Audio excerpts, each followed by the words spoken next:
ఒక పెద్ద మర్రి చెట్టు కింద ఒకడు విశ్రాంతి తీసుకుంటున్నాడు. ఆ దారిన ఒక తాగుబోతొచ్చాడు. ఆ తాగుబోతోడు వీడిని చూసి, అబ్బో!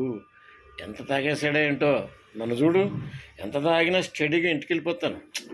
ఏం తాగుబోతులో ఏంటో అనుకుంటూ వాడు వెళ్ళిపోయాడు.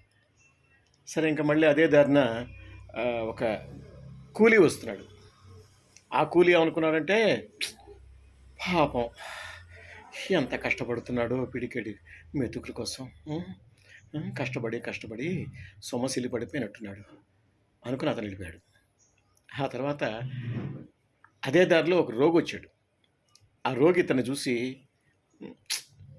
ఏమిటో నాలాగే ఇతను కూడా రోగిష్ఠుడు అనుకుంటా, దిక్కు ముక్కు లేక ఈ చెట్టు కింద పడున్నాడు, ఏమి రోగాలో ఏమిటో అనుకుంటూ అతను వెళ్ళిపోయాడు.